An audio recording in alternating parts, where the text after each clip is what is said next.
Did you know that according to the Super Mario World instruction manual, the sunken ghost ship just outside the Valley of Bowser is actually a crashed airship used by the Koopalings in Super Mario Bros. 3? The only clue to this connection in the game is a ball with a question mark in it that Mario collects at the end of the level. This is one of the same balls that's acquired when Mario defeats a Boom Boom in Super Mario Bros. 3. The Boom Booms were encountered multiple times through the game, and some of them were in airships. The fact that that ship is full of ghosts could also be implying all the common enemies on board had died during the event that sunk the ship.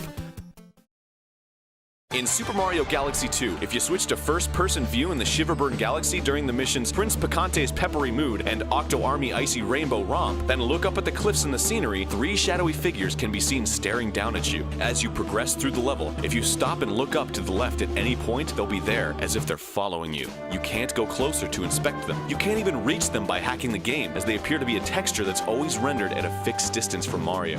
You never meet these figures in the game, and nobody in the game ever refers to them or even mentions their existence. A member over at GoNintendo.com with the alias Grrr Tacos got curious about the figures and started to search through Super Mario Galaxy 2's game data. They discovered that the shadowy figures themselves are labeled Hell Valley Sky Tree and are associated with the sky model for that area called Beyond Hell Valley. Hell Valley isn't the name of that level or any level in Mario Galaxy 2. It was supposedly the name of a beta level that didn't make it to the final cut, but it doesn't particularly sound like a name you'd see in a Mario game, and that doesn't explain why or how the texture found its way into Shiverburn Galaxy. A lack of any kind of explanation from Nintendo has led to all kinds of creepypasta posts and rampant speculation among fans. It seems they'll remain a mystery until Nintendo reveals what they are.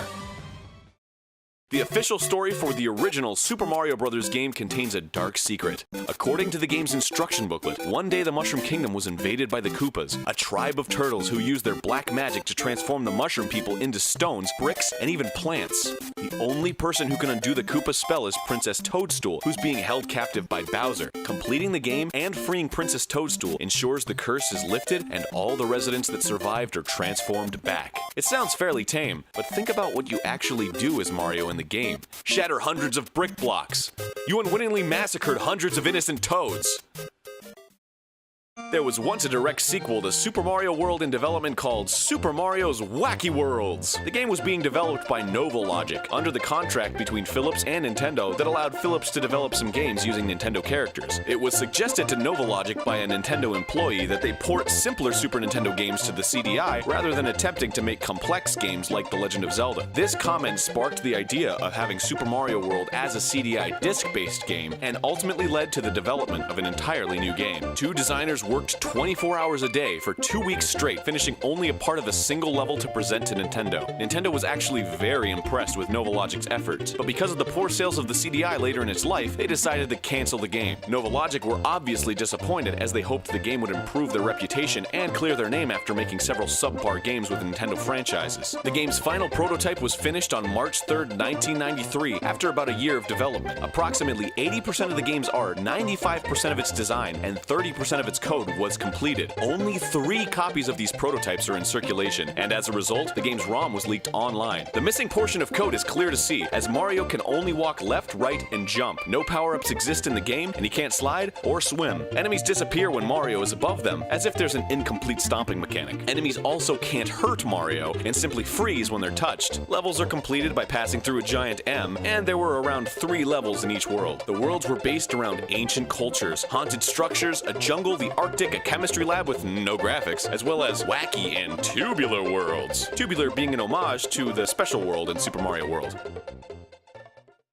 Vivian, one of Mario's party members from Paper Mario: The Thousand-Year Door, was actually born a man. The earliest translation we could find of the Japanese text was from themushroomkingdom.net in May 2005. Vivian's party member description roughly translates to one of the Shadow Group. Vivian appears to be a girl, but is really a boy. There's also Goombella's tattle ability. When speaking about Vivian, Goombella will say, "That's Vivian of the Shadow Group. She's the youngest sister. Brother. Some dialogue has confused fans as to whether Vivian was born a man or a woman. One of Vivian's two sisters, Bedlam, uses the term Majotachi when referring to Vivian and her sisters as a group. Majotachi means a group of sorceresses, but this could just be because it's considered proper to refer to transgender persons as whatever gender they identify themselves as. Her sisters also refer to her as a man, though that could be meant as an insult. At the end of the game, Goombella concludes that Vivian is a woman. What's overlooked about this particular statement is that it could be vindication for Vivian, identifying her as a woman after her struggles with gender identity and ridicule from her sisters. While the English version was heavily censored, removing all traces of gender issues, other translations of the game stayed true to the original Japanese story. The Spanish version was practically unchanged, and the Italian version stated that Vivian was a woman but had previously been a man. That's all for today, but don't forget to subscribe to us on YouTube and follow us on Facebook and Twitter. Make sure you also check out DiginoGaming.com, where we post gaming trivia multiple times a day, every day. If you like this video, check out our other videos. And hey, if you want more Mario, you should go over to Game Grumps. We're playing Mario Party. Mario Party 4. Come party with us.